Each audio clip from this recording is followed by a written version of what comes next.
जय हिंद दोस्तों। हम सबके लिए भारतीय होने पर गर्व करने का एक और मौका आने वाला है और ये मौका वापस से हमें इसरो देने वाला है। जी हाँ दोस्तों, बिल्कुल हम यहाँ पर बात कर रहे हैं इसरो के सूर्य मिशन की। चंद्रमा पर कदम रखने के बाद इसरो का आदित्य L1 मिशन सफर के लिए तैयार है। इसरो ने अपने ट्विटर हैंडल से बिल्कुल जानकारी दी इसके बारे में और कैसा रहेगा इसका सफर, किस तरीके से ये वहां पर पहुंचेगा, किस तरीके के शोध करेगा आदित्य L1, इस पर्टिकुलर वीडियो में हम इन सारी बातों पर चर्चा करेंगे। तो चलिए बढ़ते हैं आगे।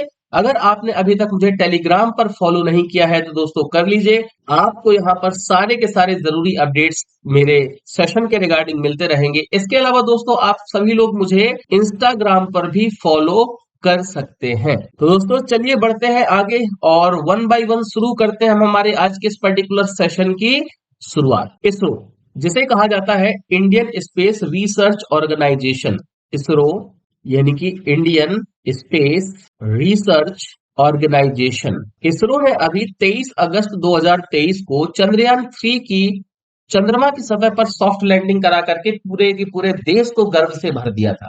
और अब इसरो ने ट्वीट करके जानकारी दी है कि उसका जो आदित्य L1 है ये भी 2 सितंबर के दिन लॉन्च होने वाला है श्रीहरिकोटा से। यानी एक और गर्व का दिन हमारे लिए वापस से 2 सितंबर को मिलने वाला है। दोस्तों इसरो ने सूर्य का अध्ययन करने वाले देश के पहले सौर अंतरिक्ष मिशन आदित्य L1 के लॉन्च की तारीख और समय की घोषणा कर दी है। इसरो ने एक्स पर एक पोस्ट कर जानकारी दी है आदित्य L1 मिशन को आंध्र प्रदेश के श्रीहरिकोटा से 2 सितंबर 2023 को सुबह 11:50 पर लॉन्च किया जाएगा। इस मिशन को PSLV C57 लॉन्च व्हीकल से लॉन्च किया जाएगा। PSLV C57 ये लॉन्च व्हीकल होगा आदित्य L1 का। तो आइए जानते हैं आदित्य L1 से जुड़ी कुछ महत्वपूर्ण जानकारियां। सबसे पहले दोस्तों 15 लाख किलोमीटर दूर स्थापित होगा आदित्य L1, पृथ्वी से 15 लाख किलोमीटर दूर। ठीक है, पृथ्वी से 15 लाख किलोमीटर दूर स्थापित होगा Aditya L1। Aditya L1 launch किए जाने के बाद पृथ्वी से लगभग 15 लाख किलोमीटर दूर पृथ्वी सूर्य सिस्टम के लॉन्गरेंज बिंदु, जिसको L1 पॉइंट भी कहा जाता है, वहां पर इसे स्थापित किया जाएगा। इस मिशन को L1 बिंदु तक पहुंचने में लगभग 4 महीने का समय लगेगा। 4 मंथ्स, 4 महीने का समय इसे लग जाएगा। मतलब ये उम्मीद है कि ये 4 महीने में 15 लाख किलोमीटर की यात्रा करके L1 पॉइंट तक पहुंच जाएगा। L1 बिंदु पर पहुंचने के बाद आदित्य L1 नाम का सैटेलाइट रियल टाइम में सौर गतिविधि की जानकारी देगा, जिससे वैज्ञानिकों को सौर रहस्यों को समझने में मदद मिलेगी। ठीक है, अब दोस्तों अगर हम यहां पर बात करें कि ये जो आदित्य है L1 में ही क्यों स्थापित किया जाएगा, ये मिशन जो L1 लैग्रांज पॉइंट 1 है यहीं पर इसे स्थापित क्यों किया जाना है। सो सबसे इंपॉर्टेंट बात है दोस्तों, सूर्य पृथ्वी सिस्टम में 5 पॉइंट है, ठीक है, जिनको अपन लैग्रांज बिंदु कहते हैं। L1, L2, L3, L4 और L5। ठीक है, ये 5 लैग्रांज बिंदु है। लेकिन इस मिशन को L1 में ही स्थापित किए जाने का सबसे खास उद्देश्य है कि L1 बिंदु के हेलो ऑर्बिट में रखे गए सैटेलाइट पर किसी भी तरह का अवरोध या ग्रहण का प्रभाव नहीं पड़ता। जो सूर्य ग्रहण वगैरह होता है उसका प्रभाव नहीं पड़ता। इससे ये लगातार सूर्य को मॉनिटर कर सकता है और रियल टाइम में सौर गतिविधियों की जानकारी देता रहेगा। इसलिए इसे L1 में ही स्थापित किया जाएगा। अब बात करते हैं कि ये L1 तक पहुंचेगा कैसे। ठीक है, धरती से लॉन्च करने के बाद आदित्य L1 मिशन से पहले लो अर्थ ऑर्बिट में भेजा जाएगा।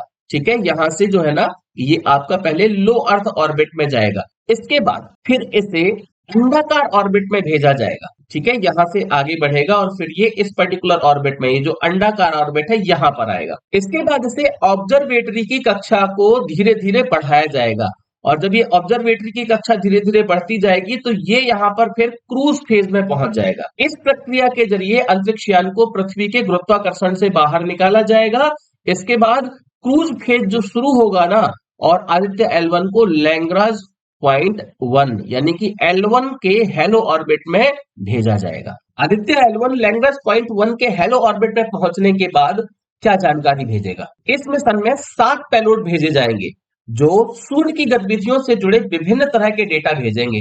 इन्हीं पेलोड या डिवाइस के द्वारा भेजे गए डेटा के जरिए सूर्य के रहस्यों को समझने, रियल टाइम में सौर गतिविधियों और अंतरिक्ष मौसम के प्रभाव को देखने में मदद मिलेगी। इससे कोरोनल हीटिंग, सूर्य की सतह पर होने वाले जो भी पर्टिकुलर एक्सप्लोजन है, सोलार विंड्स वगैरह, इन सब के बारे में नई नई जानकारियां मिलने की उम्मीद है। ऐसा कहा जाता है कि अमेरिका, जर्मनी, यूरोपीय स्पेस एजेंसियां और चीन ने कई सूर्य मिशन भेजे हैं।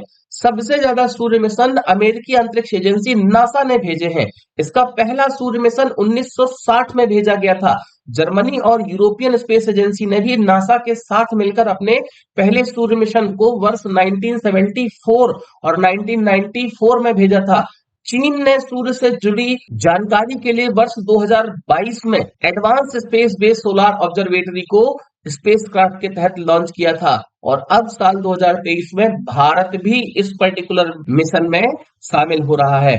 और 2 सितंबर को भारत का आदित्य L1 भी सफर में निकल पड़ेगा सूर्य के। दोस्तों एक बार फिर से आप नटसेल में जानकारी ले लीजिए। इसरो का जो भी पर्टिकुलर ट्विटर हैंडल है ना, एक्स जिसे आप कहने लगे हैं, तो वहां पर ये जानकारी दी गई थी। The launch of Aditya L1, the first space based Indian observatory to study the sun, is scheduled for 2 September 2023 11:50 hours IST यानी Indian standard time from Sriharikota. तो दोस्तों तैयार रहिएगा इस पर्टिकुलर क्षण को देखने का और फिर से एक बार भारतीय होने पर गौरवान्वित महसूस करने के लिए। तो मिलते हैं अगले किसी वीडियो में। आई होप कि इंफॉर्मेशन आपको अच्छी लगी होगी। वीडियो को लाइक करके सेशन को शेयर जरूर करिएगा। ऋतुराज अवस्थी ऑफिशियल पर नए हैं तो चैनल को सब्सक्राइब कर बेल आइकॉन प्रेस कर दीजिए, सो दैट आपको इस तरह की इंफॉर्मेशन मिलती रहे। मिलते हैं अगले सेशन में। जय हिंद।